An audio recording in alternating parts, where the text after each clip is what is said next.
Do you struggle with change? You're not alone. We're going to talk all about it. Stay tuned. That's what's up next.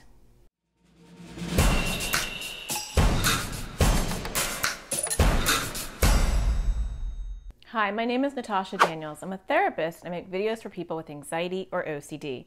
And today I want to talk about change. Life brings so much change in many different ways. People come and go. Places that we live come and go. We go to different grades, different schools, different places of employment. Friends change, partners change. That's a lot, right? And change can be hard for anybody. But if you struggle with anxiety or OCD, change can be even harder. And I know this firsthand. So I'm going to talk to you about how to handle change, because it will come, to get you through it. But before I get started, don't forget to subscribe, hit the bell so you get notified, because I make new videos every Thursday. Okay, so let's talk about this change. When I just say the word change, you start to feel like, oh my gosh, what's changing? I know that I do. It's just part of my DNA. It's part of my anxiety. My husband used to always say to me, the only thing in life that is a constant is change. And I hated when he would say that because I didn't like the idea that anything was going to change. I wanted things to stay just the same. Do you get that? Are you like that? And actually, my 10-year-old is very much like that too. One of her main anxiety themes is the idea of change. But change will happen, whether you are prepared for it or not. And I kind of feel like when we do a lot to try to prevent change, we wind up actually making it a more painful process than it really needs to be. It's kind of like when you're getting a shot. Nobody likes shots. Well, most people don't like shots. And if you tense up, and you tighten your muscles and you go ahead, give it to me, it actually will hurt more because you're all tensed up.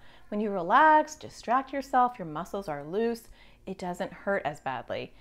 Change is the same way. When you tense up and you go, oh my gosh, it's coming, it's going to be horrible, I can't stand this, I don't want this, and you fight it, then it gets bumpier because you are not accepting change and you're not welcoming change.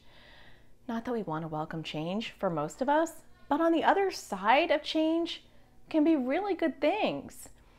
You know that friend that you have? They used to not be your friend. You had to make friends with them. That was a change. You didn't have them and then they came into your life. You know, that new job or that new school that you're going to, that was new at one time. And that house that you're living in or that apartment or wherever you're living, that was new one time as well. And so what is your normal right now was your new at one point. And so on the other side of change is often good things. But how do we get through it? Because even if you know all this and you're like, I get it, but I still get so scared when I know something is about to happen that's new. And part of that is when you have anxiety, and I can speak about this firsthand, I don't know what it's going to be like or what I will think about it, what my experience will be. And the unknown is scary for a lot of us, especially when we're dealing with anxiety. And so the first thing that I do when I'm going to have to deal with a change, whether it's big or small, is I anchor myself in the things that are not changing.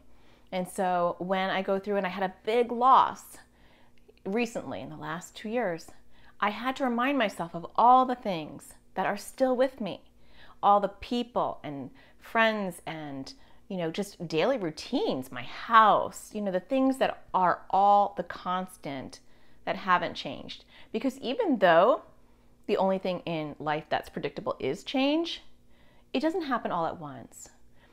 There's always other things that can anchor you. There's always things that have not changed. And so the first thing that I do when I'm feeling overwhelmed, when a change suddenly happens to me or I know it's about to happen, is I anchor myself in the things that are going to be the same, the things that are the same. So if you're dealing with any kind of grief or loss, or you're moving or you're changing schools, what things are going to be the same still? The people around you, the people that love you. There's always a constant. So look for the constant to anchor you so that you can say, these are the things that are still the same. That feels good because it feels like you're not losing everything and there's going to be things that you understand. So that's the first step. The second thing that I do is I want to learn absolutely everything about this change because that's what I do. So I'm a planner, and a lot of us with anxiety are planners, and some of us aren't. We're avoiders, and I talk about that in other videos, when you procrastinate or when you're an overdoer, I have a video on that. But when you are going to deal with a change, don't put your head in the sand and be like, it's not happening, I'm gonna just not deal with it. You might wanna do that, for a period of time. So if this change is happening in 6 months, you don't have to worry about it for 5 months and 29 days. I call it back burnering. I did a YouTube video on that as well. I think the video is called like how to deal with what if worries. And you can see that here. But I'm not going to want to worry about it for that entire time. So I might back burner it and say, okay, you know what? The month that I'm going to have that change, I'm going to start processing it and, thinking about it and planning for it. You don't want to wait until the day of, because when you wait for the day of, then you're so flooded with emotion that your brain can just shut down. So you don't want to wait for the day of, and you also don't want to overthink it very far out into the future. And so depending on the change, whether it's big or small, you might need more time to process it. So if it's a huge life change, maybe you're going to process it for the month that it's about to happen. If it's I'm going on a trip and it's going to be a change, because even the small amounts of change can be overwhelming. They are for me. I don't know where I'm going to stay. What kind of food am I going to eat? What things are we going to do? When are we going to do them? Those things overwhelm me. But I do them anyway, because the more I do those things that are unpredictable and, spontaneous, the more I learn how to handle life's changes and the more fun I have. And so I might worry about that a couple of days in advance. If I'm planning a trip, I might start to, really understand the things that are going to be happening beforehand. So if you're experiencing a short-term change, then learn everything about it. If you're dealing with a big change in life, learn everything about it. What are the people going to be like? What will the food be like? What will the schedule be like? If it's a loss, right, you don't have to really learn anything about that, but you might want to learn, how am I going to navigate life without this person or this animal or this thing that I loved, right? So how am I going to handle that? Can I meet other people who have experienced that? So the more we understand what life will be like on the other side of change, the better we'll be able to handle it. Now, you're not going to be able to know everything, because I wish life was that predictable, but it's not. But understanding as much as you possibly can, because a lot of times we can take some action, whether it is talking to your parents about it or talking to your partner or whoever you can get information from, the people that you're going to be staying with. Change is like, it could be anything, right? So we could be talking about literally anything, but getting information is helpful. If you're starting school and you're going to have a new teacher, meeting the teacher, walking around the school, knowing your schedule, those things can reduce your nerves for the first day.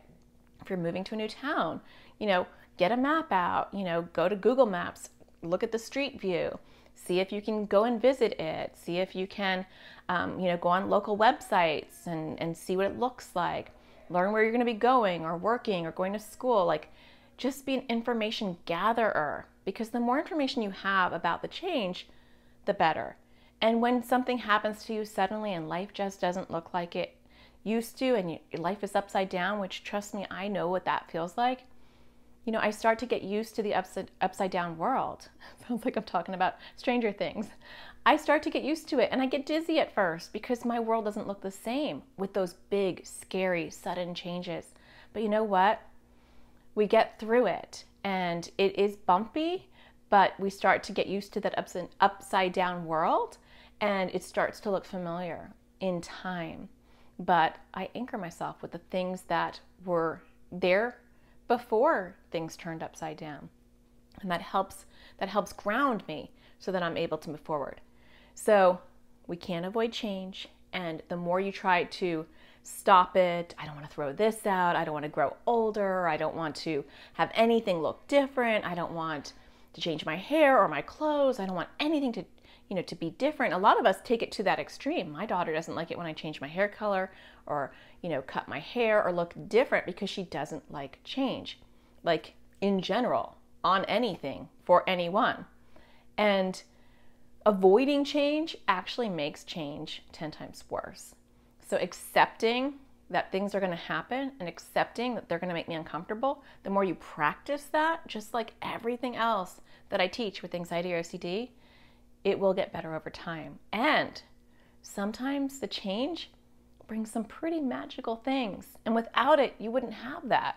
So you don't have to be, woohoo, so excited about change, but you will get to the other side, regardless of what happens.